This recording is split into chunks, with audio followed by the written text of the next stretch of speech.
Swadakta kabisa mpenzi mtazamaji mahali popote ulipo, na kukaribisha tena katika kituo nambari 1 humo nchini cha runinga ya Tips. Na hapa ndipo tunakwambia, hapa ndipo unapata burudani zote kemkem kana zinavyochipuka hapa nchini Kenya, ukiwa nami the only son here in Tips, Jerry Katelo, ama ukipenda kijana wa rumba.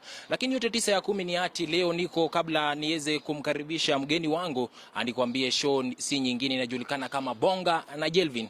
Na kama ilivyo ada yangu, lazima niweze kukueleza, nilete mtu hapa tuweze kukua na kikao. Na leo tunaongelelea kuhusu entrepreneurial skills and mindset. Na hayo mimi sitaweza kuyadhirisha, manake niko naye mtaalamu hapa ndani ya kikao chetu, tuweze kusemezana moja, tuweze kujua ni gani ambayo ukitaka wewe ukiwa kama ni mfanyikazi mdogo ama mfanyabiashara mdogo, ni mbinu gani unafaa kuzingatia.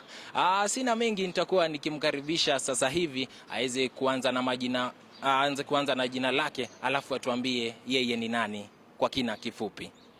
Asante Javin. Kwa majina naitwa Immaculate. Niko mahali hapa nikisema ni asante for the chance that you have given me. Kiswahili natatiza kidogo, lakini nitaweza kuongea chenye nitaweza. So mimi ni mwanabiashara na tena also a student. I'm also a student in Park University. I'm pursuing public relation. Apart from that, I'm just a business person. I usually deal with shoes and do trainings for personal development to the young people. For me, I love motivating young people, telling them that they can still do it no matter where they have come from. The situation doesn't matter. What matters it is your mindset. I am glad to be under the mentorship of George Washuri, the owner of Optiven Limited. So I've gone through the mentorship and it has been beneficial to me. And it's a pleasure. It's a pleasure to have a mentor who is mentoring you towards something. So I've run my business for almost 5 years, that is selling shoes, and also got another training center. I'm yet to establish it, but also I'm trying to mentor young people pale online, so that at least they may understand the importance of them being visible in the world, in the business world, because without us being visible in the business world, no one will be able to see us. Sure. And one thing that I believe with young people, they have a voice, just that now they don't have that capacity of raising their voice. And until you get someone who pushes you up, then it's difficult for you as a person to go up. And one of the things that I love so much as a young person is you have to change your mindset so that things may work it out for you. Maybe you are raised from a very poor background and you're thinking that this situation cannot be able to overcome because of the situation. But for me, I've come from that poor family. I'm from Machakos, but also raised in Kiambu County. So I've interacted with both Campbells and Kikuyus. So I love being in people because I learn so much and I learn very fast. For me, I learn very fast when it comes to logic things and understanding things very fast, because at the end of the day, all we have is we want to capture something from the community to bring on the other side. Yeah, so I've come from Machakos and being raised in Kiambu. I just studied around Ruiru, a school called Gitodwa. That is where I went to high school. After that, I studied kidogo from the computer classes. I started working in 2018 immediately. In 2018, when I worked in 2018, I also started working again. I started in 2018, but also after kazi yangu ya kwanza now, I started officially in 2019. I was employed, and after that, in 2019, when COVID hit, I had to distance myself from business, from job, and now I ventured into business in 2019, 9th October. And I have been in the business world, and I have loved being in the business world for sure, because it's something that you are free of and you determine what you want at the end of the day. There's freedom, but also if you don't have ile mpango ya maisha yako, then you find that you're drowning back. You cannot be able to continue because already you're not being subjected to what you're supposed to do. So when I quit a job in 2019, I started business. I started with selling shoes. I think that is one of the things that I didn't plan in my whole life. You didn't plan? I didn't plan. It's something that came, and I was asking myself, what can I do apart from being employed? Because of course I didn't go to any university or any college. After school, life was so tough for me that my mom couldn't have raised some cash for me to continue with education. Sure. The church was supportive, yes, but I looked at the church and I saw that I can still change my life without even asking for assistance. Because at the end of the day, when you rely on someone, when you ask people for support, there's that drawing back, wanasema umeishi kuitisha. I didn't like that. I didn't like something like that. I was objective to what I want in life, and I used to ask myself questions that if I rely on them, if one day they don't provide, what will happen in my life? So I didn't want to rely on them. So I didn't rely on the church. I didn't rely on my mom because there was no money for me to go back to school. So I started hustling, and that hustling has taken me from since 2017, 2018, 2019, 2020, now we are 2022, that I'm still standing even if things were tough for me. And I came from that poor background, but I'm still yet to get where I wanted to be. But I'm subjecting myself to be a great woman in the community, to change the lives of young people, and to tell them that nothing that is impossible, that they can be able to do whatever they are determined to do until they have an access to it. But when they have a vision, we are determined. They have that patience of waiting on things and also pursuing it without looking back. Because at the end of the day, if you draw back, if you wait for someone to support you towards something, I'll tell you that you'll not be able to do it. So that patience, that consistency, it will enable you to become a very nice business person. So entrepreneurial mindset is first changing your mindset from the topic that we've just said. So before you reach here, let me first ask you a question. So now we are going one-on-one to our question. So nataka uweze kueleza mtazamaji wetu, who is an entrepreneur? Nice, that's a good question. Thank you. An entrepreneur for me is someone who is pursuing towards something. Like you have a mindset of starting a business. So entrepreneurship, entrepreneurial mindset, that mindset you have first to exaggerate it from your mind. Because at the end of the day, if you don't have that entrepreneurial mindset, I can't tell you to go to entrepreneurship. Sure. But also it's something that is learnable in the community. If you are open to the community, you can be able to learn entrepreneurship, and you can be able to inject it into your spirit. Because at the end of the day, all of us are studying, but not all of us will end up in the employment world. There are some of us who will go to the business world. So this entrepreneurship, it's something that comes from inside of you, and asking yourself some question: can I be able to maneuver through and be able to support myself towards something? So for me, I think entrepreneurship is first being consistent, first being patient, because entrepreneurship needs patience, and also being committed to what you are supposed to do. Yes. So nikuulize swali lingine. Unajua kuna wale vijana ambao wako kule nyumbani wanasema, mimi ningetaka kuanza biashara ya kuku, ningetaka kuanza biashara ya kuuza viatu. Sijui kama ni mbinu gani ambao wanafaa wazingatie. Maana unaona wengi wao wanaanza biashara, alafu muda ama baada ya miezi miwili unapata biashara hiyo hamna pesa ambacho wanapata. Hebu tuambie ni nini ambacho anafaa kufanya, anafaa kuzingatia nini? First, mimi nikisema biashara, biashara is about practice, and when you are starting, don't start from the high note. Si uende uanze, okay, kama young people, me when I was starting, si kuanza na duka. Nilianza kwanza na kuenda kwa ule mtu mwenye alikuwa na hiyo duka, na muuliza kama anaweza muuzia vitu zake. Kwa sababu usipokuwa na experience, because which is the experience the best teacher, usipokuwa na hiyo experience, hautaweza kuidentify line yako ya maisha. So tuseme you are starting starting maybe kuuza kuku, like me, what I usually tell young people is before even you commence to one thing, try out different kind of things so that you may be able to end up with one thing. Sure. Because you can't start nikuje nikwambie leo anza kuku na zikataka kukupatia pesa. Unaona? So utaanza hiyo kazi ya kuku ikose kupatia pesa na give up na biashara. Lakini ukianza kuku na maybe utry kitu kingine, because we are still young, we can be able to try anything. Ukianza hiyo biashara ya kuku na uanze biashara nyingine, hii kifaili ya kuku kwa na support ya biashara nyingine. But also put your focus in both of them, because you are intending to have one business at the end of the day. At the end of everything, you have to be left with one business or two businesses. So you have first to try out things, like kama huyo wa kuku, kama mimi, as I've said, nikianza viatu si kuanza na duka. Nilianza kwanza kukwenda mwenye ako na hizo viatu anipatie kwanza ni try out, nione kama zinaweza work. So mimi nilienda nikachukua online platform yangu, nikaanza kupost zile viatu pale Facebook, nikaanza kupost viatu zangu pale Instagram.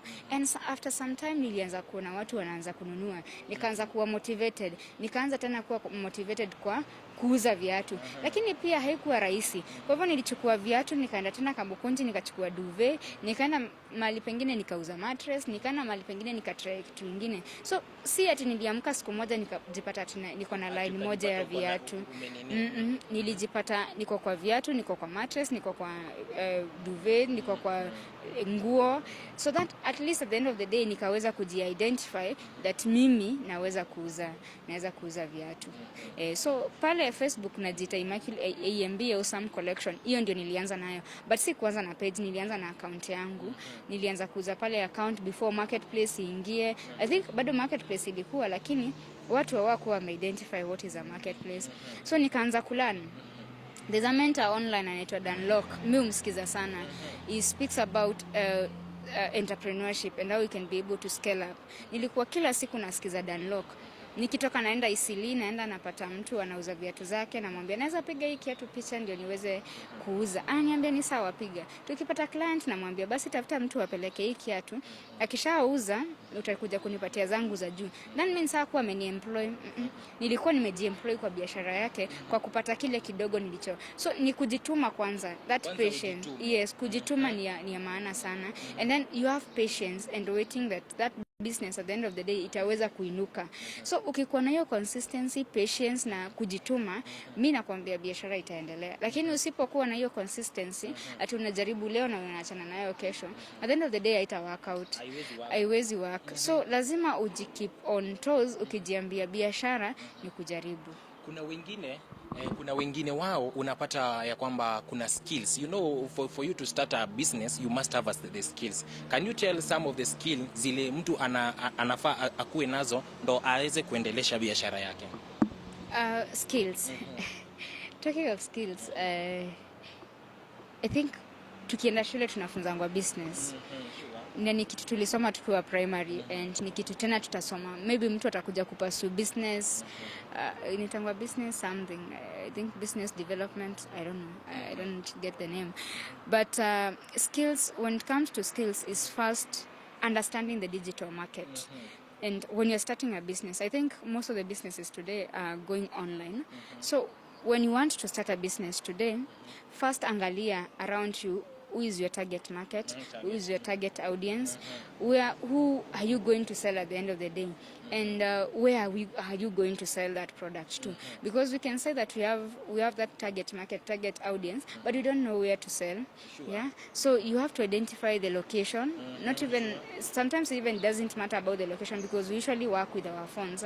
Our phones have started working out everything for us, and Facebook has started becoming a market for us as people. So you find that when you have that location, that is your online system, then it is going to generate something for you at the end of the day. So I think the skills that we need as business people, first is understanding the entrepreneurial skill, which is digital marketing, and also identify the location, that niche, the line that you're supposed to have, and then growing from that point. Yes. There are those people who are saying about the marketability. You must look for the marketability. Hebu tuambie about the marketability. You know, for you to start a business, lazima uangalie marketability, place venye iko, kama unataka kuanza, kama tuseme ni biashara, kama ni biashara ya woods, tuseme kama ni hoods hizi za kuvalia. So you must angalia marketability yake, uweze kuangalia ni msimu upi.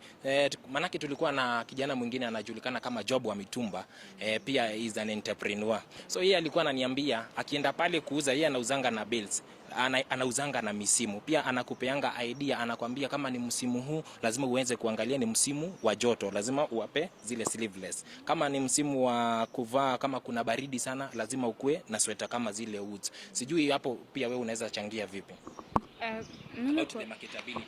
Mimi kwa biashara niko ni ya viatu. So kwangu sioni kama iko na seasons, kwa sababu kiatu kila mtu anataka kuvaa, na anataka kukaa vizuri. So kama ni boots, kuna time ya boots, kuna mali utafika uanze kuuza boots, kuna time itafika uanze kuuza viatu vizuri kama doll shoes kwa watu wenye wako kwa ofisi, kuna time itafika uanze kuuzia mavijana Air Force or what. Lakini hiyo market yote iko under market yako, kwa sababu hiyo time ya msimu wa baridi kuna mtu anahitaji boot saa hii, so unaweza mpia muuzia saa hii. So atunanga kama ni time ya viatu, mimi naweza sema hainanga that season. Lakini kama ni nguo iko na season. Kuna time utauza sweta kama msimu wenye uliopita. Tulikuwa na shida sana na sweta. So ulikuwa unatafuta sweta mpaka mtu anakuuzia 300 ama 200. Lakini ile time hakukuwa na baridi, ungeipata pale mtana pesa kidogo, si unaona? Hata 50 bob ama 30 bob. Lakini time yenye inasemekana when the demand is high, there is a price tag. Yeah? Demand ikikuwa ishakuwa kubwa, then kuna ile price tag inakuja. But when demand is low, the supply is also low. Yeah, so you find that when the demand is low, of course the supply will be low. But when the demand is high, the supply will also be high. So wale watu wanauza nguo, sweater, watapata high benefits time ya baridi. Lakini wale watu wenye wanauza sweater wakati wa jua hawatapata that benefits haraka. So you have to switch around to see how can I be able to maneuver around. Nisiache na kila season. Kama ikikuja time ya nguo, nisiache na season zote. Kama watu wa umbrellas, watu kama hao pia. So kama you are in that business person ni about changing. Uwezi stick, siwezi sema kama uko kwa nguo uwezi stick na sweater peke yake. Uuze sweater, trouser na kitu kingine. Lakini kama ni viatu pia uuze viatu, uuze the sneakers, doll shoes, uuze boots na uuze hizi viatu zenye vijana wanataka kuvaa kama Air Force, Air Max hizo. So maneuver around to see which kind of a season are we in. Yes. So kuna ambapo ulikuwa unaongea, kuna kitu ambacho kilikuwa kinanikuja akilini mwangu. So my mother is a teacher wa secondary. So kuna siku ambao wakiwa likizo alikuwa ameswitch akasema yeye atauza nguo, manake wako likizoni. So nikaona anaendea kule Gekomba alafu anakuja nazo nyumbani. Lakini anaenda anaweka place, anakuja kama tuseme hapa ni Jomoko, anaziweka hapo chini.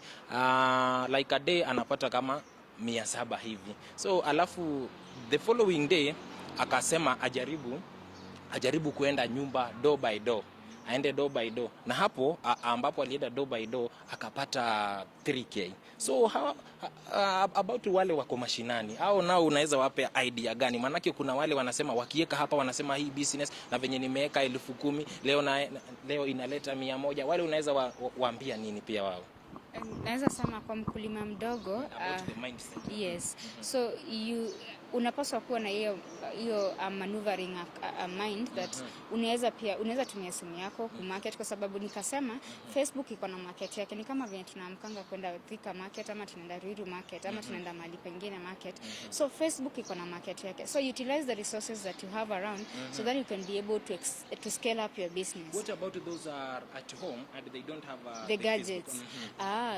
Kama una gadget pale nyumbani, then you can utilize that door to door working. Because I can see it worked for your mom, it will work also. Because you see, kuna wale watu huzunguka wakiuza Colgate, kuna wengine huzunguka wakiuza kitu kingine. But I think at the end of the day they benefit.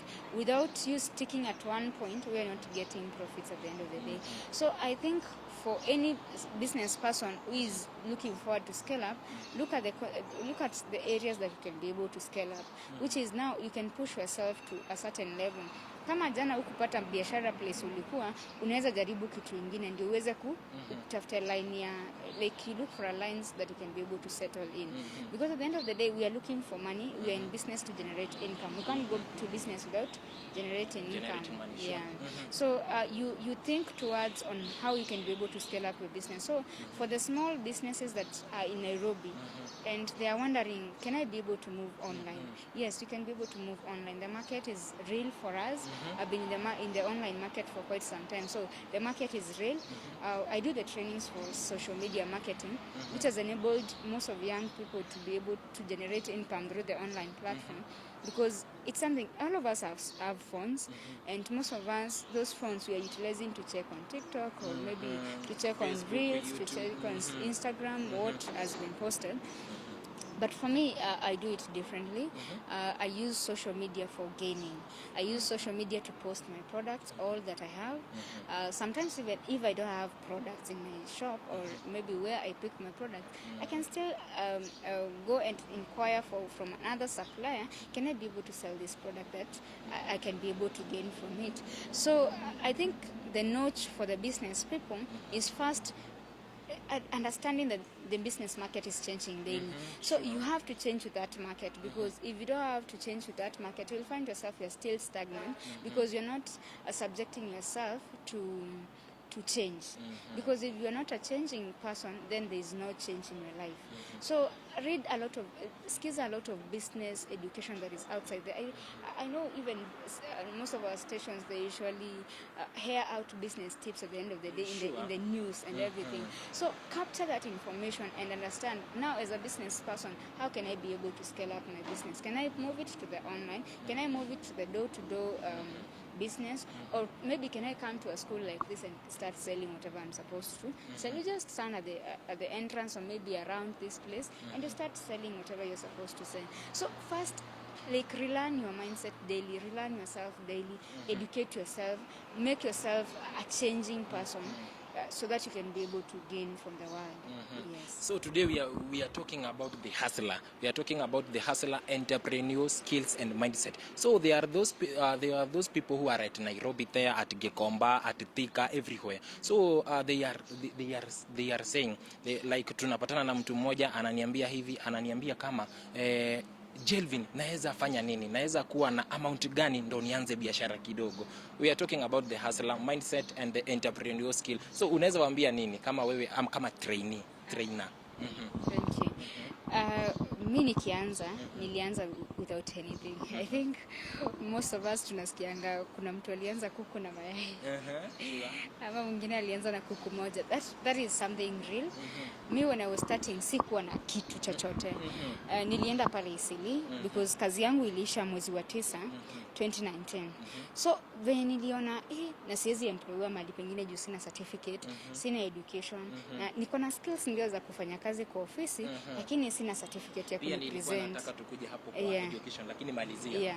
So venye nilitoka job ama nilitoka kazini, sikuwa na mahali pa kukimbilia. So ingeni subject to thinking on how I can be able to continue with my life, because already imekuja to a note that I cannot be able to continue. Already I don't have a job. So now nijipeleke sasa mahali panaweza nisaidia. So to the entrepreneurship part yenye inaweza nisaidia, so kuanza biashara. So nilitoka hapa nyumbani, nilikuwa naishi Ruiru that time, nikaenda Isili. When nilienda Isili, nilienda kwa mtu kwa duka, nikamuuliza habari yako, na alikuwa Waria. Habari yako, uko salama? Nilikuwa nauliza kama nauza hii kiatu yako, at the end of the day unipatie kakitu. Ndio. Kwa sababu sikuwa na otherwise. Singekaa kwa nyumba kwa sababu sina pesa. So zile pesa nilikuwa nazo kidogo, nilikuwa natumia fare ya kuenda Isili kujaribu kuangalia kama itaweza kupata kitu pale mali nimeenda. So nilipoenda Isili nikaambia mtu naweza kuuzia kiatu, tukipata client tumtumie, na nikaanza kupost, nikaanza kutumia Facebook account yangu. Napiga kiatu picha vizuri, naeka kwa WhatsApp status zangu, naeka kwa Facebook account yangu, naeka pale kwa groups ziko kwa Facebook, na nikaanza kuona watu wanaanza kununua. Nakumbuka sale yangu ya kwanza ilikuwa ya client alikuwa Nakuru. Singewahi amini lakini kuwa mtu anaweza kutumia pesa umtumie kitu. Nilienda kwa hiyo waria, nikachukua picha kiatu kwanza ilikuwa official ya men. Nikapiga picha nikapost Facebook. Nikaanza kusikiza Danlock chenye tunaweza fanya ndio tuweze kupata more sales. Nikaona nasema kuna groups ziko kwa Facebook naweza share.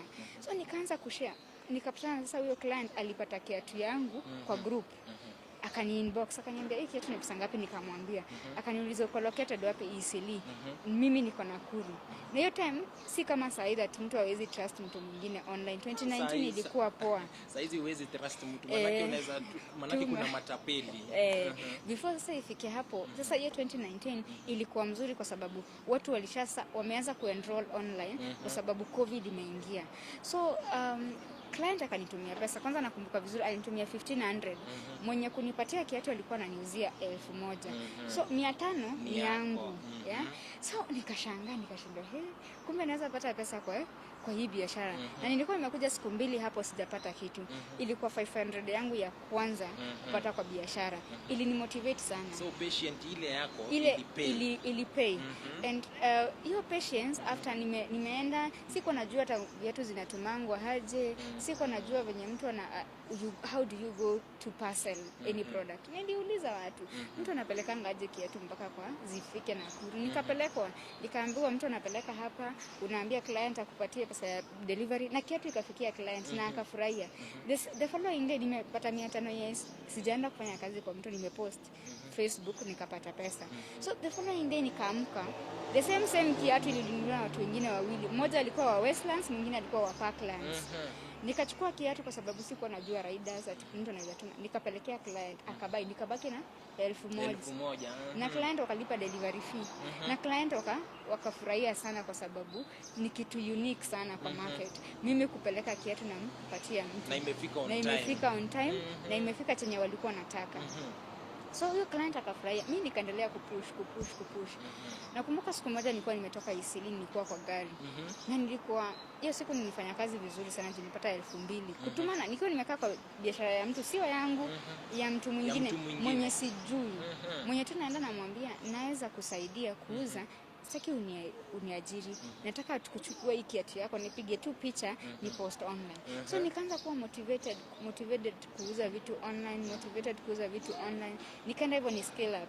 So siku moja nikienda nyumbani nikakutana na msichana akaniambia, unashindaga tu huku Eastleigh? Nikamwambia unajua kila mahali kwenye kunauzangwa vitu za wholesale? Nikamwambia wewe ushaipatana na watu wenye na supplying the Chinese, now they going to import shoes to Kenya.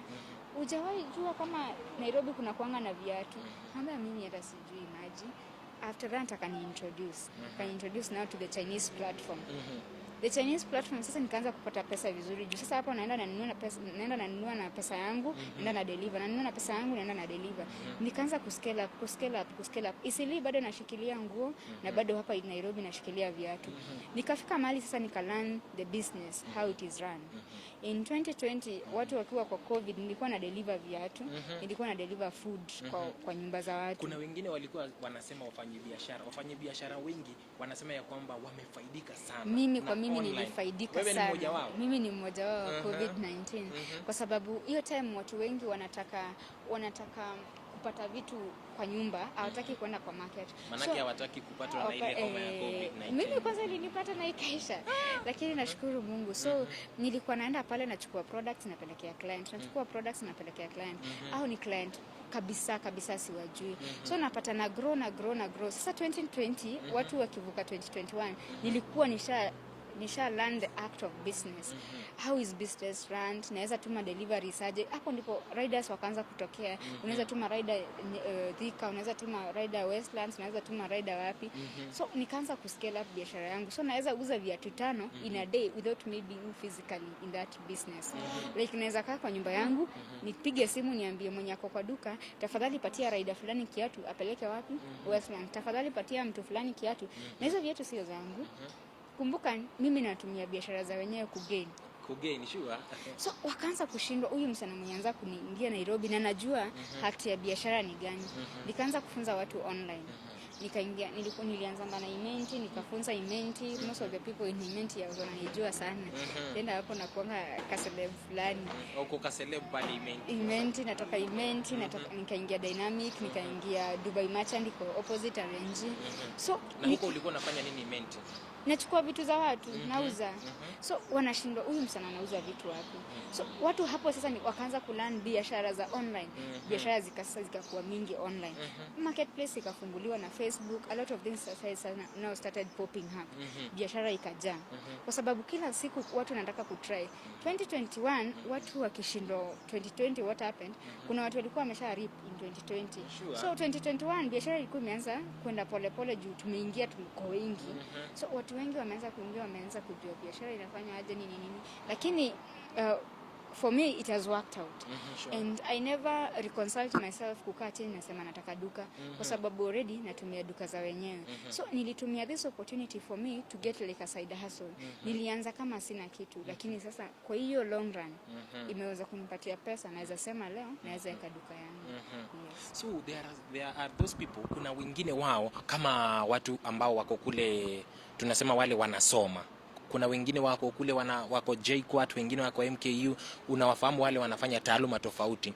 So inafikia place unapata msee anafanya kama taaluma ya utangazaji, mwingine anafanya taaluma ya udaktari. Alafu inafika at a place unaenda unauliza kazi, yani unachoka. Unasema mindset yako sasa itakuwa kwa biashara. Mtu kama huyo, mtu ambaye amezoea kudunga watu sindano, yani amesomea hiyo taaluma. Kama mimi nimefanya utangazaji, niende pale niambiwe na Kinyagatete Njoroge, nipate pale Rashid Abdalla wameshajaa kule. Mimi sasa niseme ya kwamba kabla niweze kupata kazi lazima kwanza nianze na biashara. Ule unaweza mwambia nini? Manake mindset yake iko kwa taaluma hii. Lakini sasa amesema kwanza acha niweke hii kando nikuje kwa hii. Huyo naye unaweza mwambia vipi?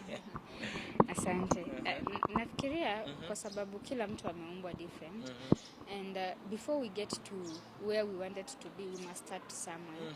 And starting somewhere is first recognizing kwenye unataka kuenda. Unajua vizuri nilifanya kosi ya udaktari, lakini kwa sababu kumekuwa tu na tatizo kidogo, so siwezi kufikia pale kama sijaanza mahali. So unaweza anza kitu, unaweza anza biashara, unaweza even kutengeneza. I think nimeona online kama daktari, nimeona online kuna hao watu wenye kama wao ni wa exercise, wanaanza kufanyisha watu exercise. Hiyo ni TikTok. Utilize what you have for gain. Like unaweza advertise without even you writing the writers. Tunaandika tunapeleka shuleni ama tunapeleka kazini. Unaweza anza kwanza ku practice whatever you have in your heart ama whatever you have studied for the gain. Like you utilize your phone, you utilize maybe unaweza hata tafuta pesa uanze chemistry before even ufike kuwa daktari. Unaweza kama journalist unaweza tengeneza very nice show za barabara. Watu wako na content pale nje. Tafuta ule mtu mwenye unaweza muuliza just story. Let other people's stories be heard out through you. So si lazima kwanza ufikie kina Rashid Abdalla au kila mtu, lakini tafuta ule inatangwa mwanabiashara mdogo. Ukiinuka hivyo kwa sababu success is not instant. Success is a process. So if it is a process, now you're supposed to scale up daily. Thinking jana make a mistake, can I do better today? Because I can tell you in business there's a lot of failures. So when you fail today, be sure that tomorrow you'll still succeed. So put that patience in you and tell yourself that at the end of the day, I want something at the end of the day. So there's something that I'm working towards too. So after you work towards that thing, now you start from somewhere. So kama journalist naweza kupatia that idea ya maybe kuzunguka around. Watu wamejaa hata biashara za wenyewe. Unaenda nawaambia mimi naweza kuadvertise biashara yako. Niko na channel fulani. Kule Facebook kuna groups, uko na rafiki zako. Unaweza waambia hii ni biashara ya mtu tunataka ifike mahali. Unaenda unapata mwanabiashara mwingine, unahea out hiyo biashara yake. Ama unaenda unaweza kuwa marketer before even you become whatever you want. Because already you have that confidence of speaking to people. So before even you speak kwa wale wenye unajua ni wakubwa, kwanza anza hapa chini. Anza kuongelesha hao wako chini. Anza kupractice na even walimu. Uulize mwalimu kitu fulani. Hata atakupatiana hair out whatever ako nacho. When it comes now to the teachers part, I think for them they can start the online classes. Sure. Amazon, not even Amazon, online imeja online tutors. You can still tengeneza system yako and then start becoming an online tutor. Yeah? And as a camera person, you can start a business of photography. You have different channels of money, so that at the end of the day you won't give up in business. Yes. So there was a question that I was being asked yesterday by my friend called Muthe Degenye. Muthe Degenye is an actor at Kameme TV. Tunafanya na yeye content creator. Kama yeye ni content creator, pia mimi ni content creator. So Muthe Degenye aliniambia nikikuja manake niliweza kumueleza leo tunakuja kufanya about the entrepreneurial skills and mindset. So akaniambia yeye kama Mzee Degenye alifikiria kwamba ama amefanya research ya kwamba ati wale watu hawajasoma sana wanakuwa tajiri sana na biashara, lakini wale ambao wamesoma wakienda kwa biashara, business failure. Wewe kulingana na wewe Mzee Degenye ako sawa ama bado? Sijui kwake, lakini of course hawezi kuwa amefika content creator kama hajasoma. Lakini as I've said kutoka mwanzo, biashara inahitaji patience, consistency, and understanding where you want to be at the end of the day. And why other people wanna scale up, ama wale watu hawajasoma wana scale up to become great business people, it's because they're not even learning the indoors education, they're learning the outside education. Huyo mtu unapata daily kuna kitu anasoma, kuna vitu anasoma, kuna vitabu anasoma. Kama mimi hata kama sijaenda shule sana, kuna vitabu mimi husoma. My mentor is George Washuri, so niko na vitabu za George. Napata niko na videos mingi sana na watch za George. Napata you are cultivating your skill with whatever iko pale nje. So you listen to things that are beneficial to you and you start scaling up your business. At the end of the day, all that matters is the mindset. When you change the mindset, no matter the education, no matter what, you're going to pursue whatever you want. So in business, it's all about learning new things daily. And understanding that failures will come, but you'll still try. Because kama when wako na education, wana train wanasema si hata mimi naweza employer. Lakini huyo mtu mwenye hajasoma kabisa anajua ana option kabisa ni ajifinyililie kwa hii situation until aweze ku make it. No. So anajifinyililia kwa situation, anajifinyililia at last unapata ame make it na anaanza sasa kusoma. Anaanza sasa educate daily. Lakini before even afike pale, anaanza kuji-educate na the resources that are around that person. Unapata huyo mtu ako kwa news, unapata huyo mtu anasoma vitabu nzuri za business, ana learn because education is not only from schools. Kule nje kumejaa education. So I think that question inakuja kwa perspective ya mwanabiashara. That kama wewe ni mwanabiashara na wewe umesoma, uko na ile mindset ya hata nikifail niko na mali naweza enda kuemployiwa. Lakini huyu mtu mwingine ana option kabisa. Ni either a press up to this kwa sababu at the end of the day hakuna place anaweza kimbilia, ana ka option. So ana press unapata ashatokezea. Lakini huyu mwingine anajua hata nikifail nikienda ni try ya nyanya ikataa, narusha mkono. Already niko na education, naanza kuzunguka kutafuta. Ingawa kazi yako ni ya kuzunguka kutafuta kazi nyingine. Yani you're just loitering around, of which you can loiter around with something, selling something and you still get a job. You see?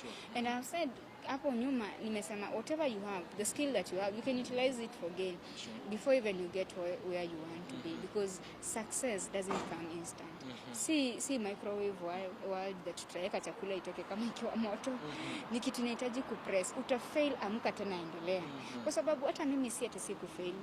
Nilifail, nilifail a lot of things. So unapata you press up. Kuna siku utapata na utaenda kwa nyumba na kesho uamke tena utry hard. Utapata hata kuna mtu mwenye aliimport bills kama 10 zikachomekea zote Gikomba. Alikosa kuendelea. Alienda akachukua loan nyingine akapata kulipa ile loan yenye imechomeka. Yani akaendelea tu kwa sababu ana solution. Atakaa nyumbani afanye nini at the end of the day? Ana solution. Unaona? So ndio unapata consistency, patience and that commitment. It pays a lot. Yes. What about the people? Kuna watu ambao wanaikanga the mindset of profit only, not loss, but mindset of profit only. That's a very wrong thing. To me, business is about failing. Una fail, unaamka tena. Una fail, unaamka tena. So if you're coming to business thinking that you will profit in one day, I'm very sorry. I'm very sorry that you will fail and you'll be frustrated. But in that frustration and everything, collect yourself and go back. I love what George says, that he started 15 businesses. All of them failed. All of them failed. All of them. All of them failed. So when he was young, when he was trying out things, haku give up. Kuna time hata nasamanga alilose, I think it was 5 million, alikuwa anataka kuweka kwa real estate, na mtu akakuja akamkona. Haku give up, alipress on, akaendelea. Sai Optiven is one of the leading companies around there. Yeah? Because kama mwenyewe ange give up from the first go, then tungeishi tukisemanga hakuna Optiven, ama hatungewahi sikia mahali kampuni kama hiyo imeweza kuchipuka. So I urge you as a business person, don't come to the business world thinking that you will profit in one day. You will fail. Wake up and still continue. Utakoniwa pia. Utakoniwa. Utaendelea. Na lazima utapata even uliimport viatu si zenye uliletewa. I remember one of my friend aliimport viatu beli mzima akapata ni side moja. Hakuna mali anaweza rudisha at the end of the day. Akatupa. Alijua hiyo ni pesa, ilimuuma ndio, lakini ali still continue kuimport viatu zake, aka still kupress on kwa biashara ndio ikaweza kumpa chenye kilikuwa supposed kumpa. So siwezi kuambia ati biashara profit sahihi. Biashara ni consistency, biashara ni commitment, and I will repeat this: consistency, commitment and patience. And also reading. Usipo read kitabu, I love what my mentor says, that educate yourself daily. Have a book. Before you sleep, read, educate yourself, apart from the education that you're learning from school, so that you can be able to scale up your mind, you can be able to scale up yourself to a better life. Yes. Tunaendelea vizuri sana mpenzi mtazamaji mahali popote ulipo. Inajulikana kama Bonga na Jelvin, na ambapo hapa ndo tunakwambianga na kuleteanga mambo tofauti. Kama siku hiyo nyingine niliweza kukuletea mtaalamu mmoja ambaye anajulikana kama gynecologist, ametoka kule Nairobi. Mliweza kuongea mkasemezana 1 2 3, na leo unaona niko na Immaculate Muthoki ndani ya studio zetu. Anaweza kukupeleka moja kwa moja, na najua pia wewe ukiwa hapo nyumbani mambo inaendelea kukua shwari kabisa, ama vile Steve Simple Bay aliweza kusema iko fresh Balinda ama iko ngwere.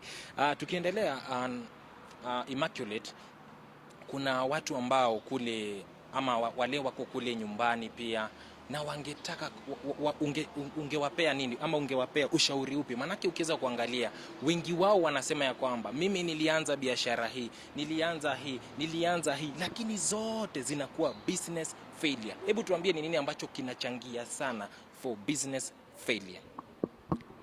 I think for mwenye ameanza biashara na zika fail, still continue. Still try again. Because you can't give up with even 10 businesses. You can't give up with 3 businesses. Bado uja try. Try until you find your line, and try until you find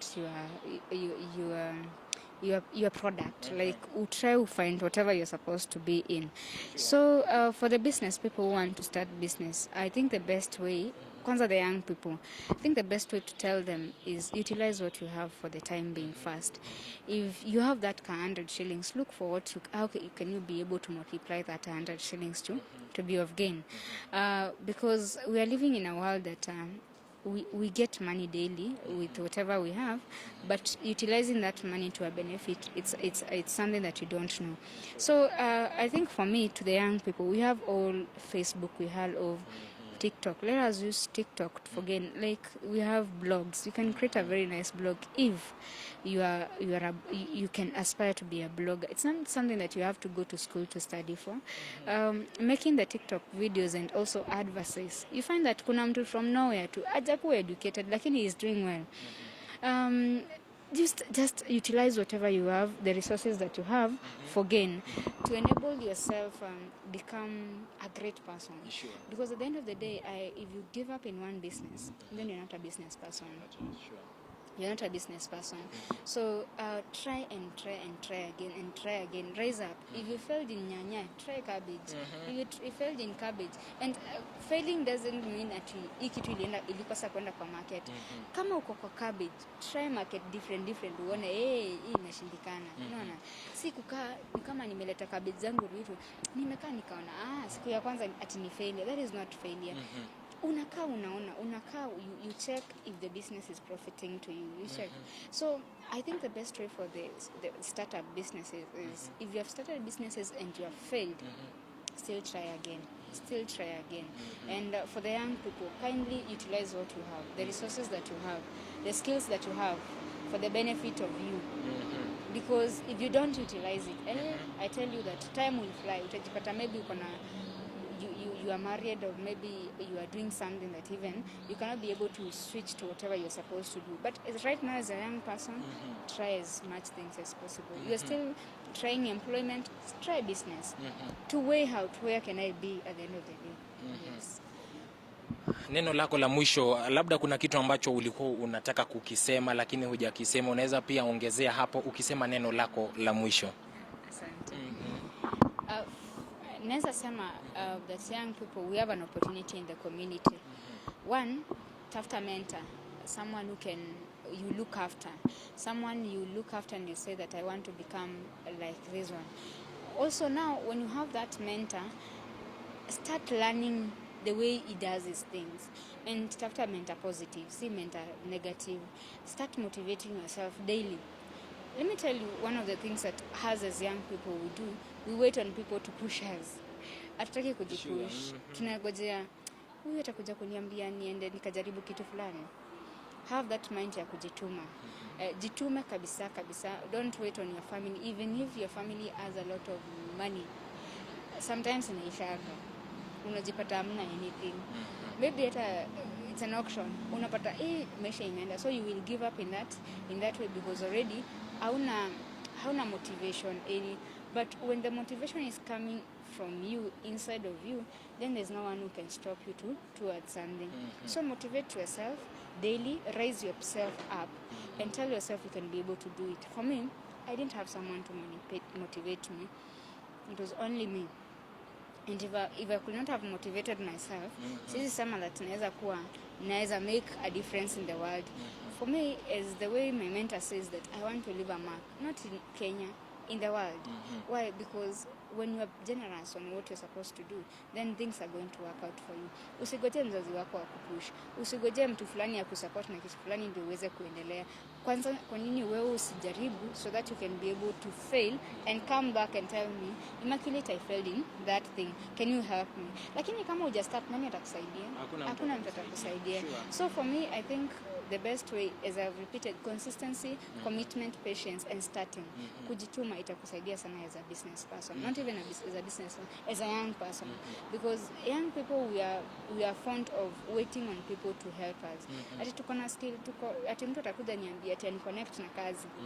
Hakuna kitu kama hiyo. Utafail kwa hiyo job kwa sababu si wewe ulijitafutia. So tafuta hata kama mko na pesa, hata kama hamna, you can still strike out that poverty in your family. Now it's upon you, not about anything. Forget about your family, forget about your friends, forget about someone who can support you. Forget about the boyfriends and everything. Now focus on yourself. When you focus on yourself, you find that you are scaling and like escalator, you are escalating daily. You're not getting the non-motivation. You're just motivating yourself from inside of you. So just affirm yourself. Tell yourself that you can be able to do something in the business. So my last word is all of us are capable of winning. And you can soar as an eagle. You can do it. You can do it as a young person. All that you have to change is your mindset. If you change your mindset, things start changing for you. But if you don't change your mindset, you will not change forever and ever. So start reading books. Start motivating yourself. Utilize the resources that you have for the positive gain. Tuacha kuutilize vitu na negative way. To gain something in your heart. And also let us utilize what God has given us, because with God all things are possible. If you are blessed, things that are good are better for you. So do your best. Do your best to do it for God, not for anyone. Because all of us have that thing that God had to create towards too. And because you are created in this world, don't live the same. Like mine's Munro, that I'll live empty. Make sure you live empty. Make sure you impact the world, not even the community. Sometimes you don't even think of the world. Think of the world. Think of the world. Go back and change that community as you change other people. So become a motivator. Motivate people. Tell them that they can be able to do it no matter what. So for me, the best thing that you can do as a young person is just escalating everything. And I pray that all of us may know God first. God is the subjector of all things, is the starter of all things. Seek God first and all things shall follow. The Bible says that knowledge is for the wise. We have to look for that knowledge so that we can be able to gain from it. Yeah, so as young people, to utilize Mungu, to ask God what He's supposed to do. And it will help Yes, them. He will help us. Yes, He is a God who hears and He will help us. Yes, yeah. Maybe unaweza waambia pia, unaweza waelezea watazamaji wanaweza kupata wapi, ofisi zenyu ziko wapi, unaweza waambia social media platform zenyu ziko wapi, anaweza kukupata vipi?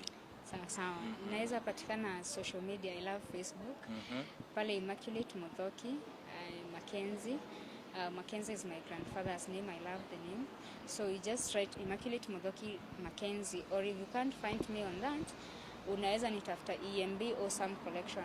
I think niko karibu na bahati kidogo, lakini yangu ni Awesome Collection, ina deal na viatu. Ukiandika tu pale EMB Awesome Collection utapata. And then tuko na mali tunauza mitumba in package, inaitwa EMB mitumba bales. Tunakupatia bail na tunakupatia ideas on how unaweza sell hizo bales. Tunakuambia unaweza uza online, tunaweza kusaidia kufikiria. So tunauza pale bales, per bail it goes for 30,000, iko na 50 pairs ndani. Tuko pale Gekomba. Tuko Gekomba tunauzia kutoka hapo, but basically tuko ventured in the online platforms. So ukisearch tu EMB Awesome Collection, EMB mitumba bales, utatupata. Na pale tuko na training center inajiita EMB Innovation Center. Si kitu bado haijakuwa registered, lakini ni kitu tuna look forward to ikuwe registered afterwards, ndio tuweze kusaidia young people and tusaidia the community. So EMB Innovation Center is also part of us. Yes. So unaweza salimia watu wawili watatu. Usiseme Jelvin alikuja hajanipea wakati wa kusalimia watu. Salimia watu. Fieka wote. All right.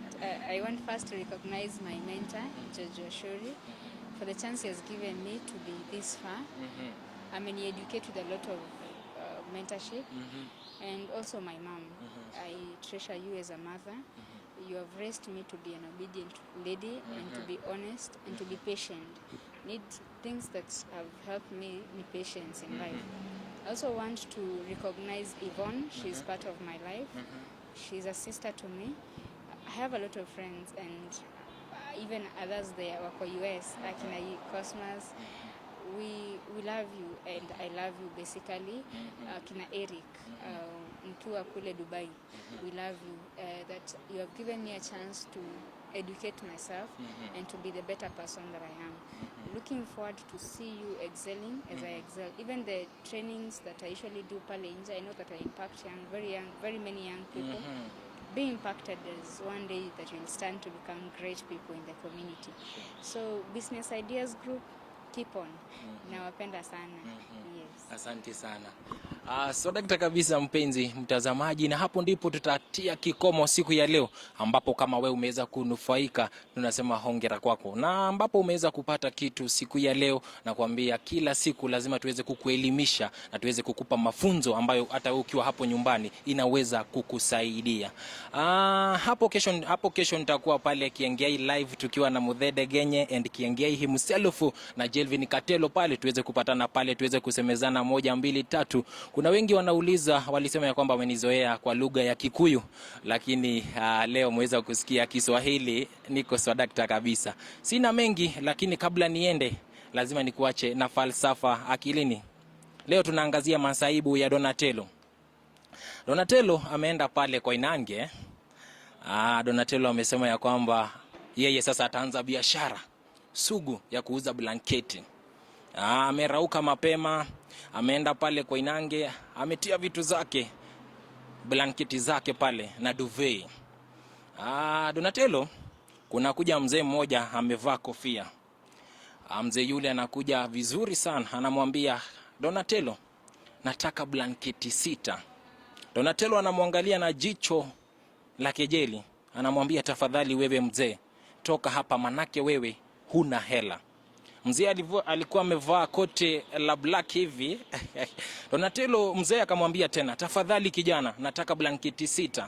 Donatello anamwambia tafadhali acha kunisumbua manake wewe huna kitu. Ule mzee anatoka pale, anaenda mahali kwingine kunauzwa blanketi. Ananunua blanketi 6. Ule mzee anapitia hapa kwa Donatello. Anatoa kofia.